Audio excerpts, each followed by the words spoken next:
اب خاص طور پر اللہ تعالیٰ ہمیں یہاں پر جو یورپ میں لے کر آیا ہے یہ کسی مقصد کے لیے لے کر آیا ہے. بعض اوقات ہم اس مقصد کو بھول جاتے ہیں جو ہمارا یہاں آنے کا اصل مقصد ہے. ہم بعض اوقات دنیا داری میں پڑ جاتے ہیں, دوسرے کاموں میں مصروف ہونے کی وجہ سے جو دین کا پہلو ہے اس پہ سستی کر بیٹھتے ہیں. مجھے ایک واقعہ یاد آ رہا ہے. حضرت مسیح موعود علیہ السلام کے ایک صحابی تھے, حضرت مولوی مفتی محمد صادق صاحب. وہ عموماً حضرت مسیح موعود علیہ السلام کے پاس جا کر بعض اوقات رات بھی ٹھہرا کرتے تھے, رات کو بھی قیام کیا کرتے تھے. تو ایک دفعہ وہ حضرت مسیح موعود علیہ السلام کے پاس ٹھہرے ہوئے تھے.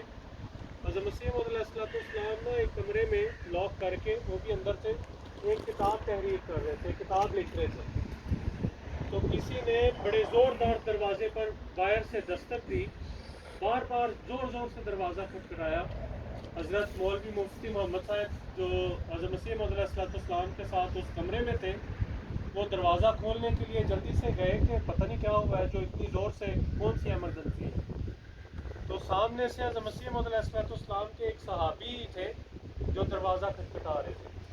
جب حضرت مولوی مفتی محمد صادق صاحب نے دروازہ کھولا تو سامنے والے صحابی نے کہا کہ میرا کسی مولوی کے ساتھ مباحثہ تھا, حضرت مسیح موعود علیہ السلام کو یہ خوشی کی خبر دیں کہ اس مباحثے میں اللہ تعالیٰ نے مجھے فتح دی ہے, میں جیت گیا ہوں وہ مباحثہ.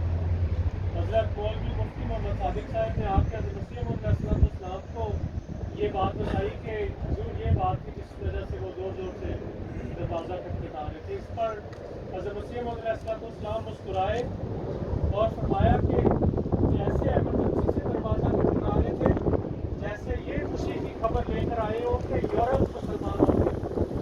اب اس چیز سے پتہ چلتا ہے کہ حضرت مسیح موعود علیہ السلام کے دل میں یورپ کے لوگوں کو اسلام میں آنے کی کتنی تڑپ تھی. حضرت مسیح موعود علیہ السلام چاہتے تھے کہ یورپ میں جو ہے وہ اسلام احمدیت کا پیغام پھیلے. تو آپ لوگ تو یہاں پر آج تشریف آئے ہیں, یہ آپ اپنی مرضی سے نہیں آئے, یہ خدا تعالیٰ کی ایک تقدیر ہے جو کام کر رہی ہے. اللہ تعالیٰ نے, اللہ تعالیٰ کے فضل سے ان ممالک میں اسلام احمدیت نے پھیلنا ہے, اور آج انشاءاللہ العزیز ہم اس کا بیج ڈالنے کے لیے جا رہے ہیں, بیج ڈال رہے ہیں, اور ایک وقت آئے گا کہ اللہ تعالیٰ نے ہمیں بڑے پھل دینے انشاءاللہ. ہم نے دیکھا جب حضرت خلیفۃ المسیح رابع نے ہجرت کی تو بڑی چھوٹی چھوٹی سی جماعتیں تھیں. اب جرمنی کی جماعت دیکھ لیں تقریباً 60,000 سے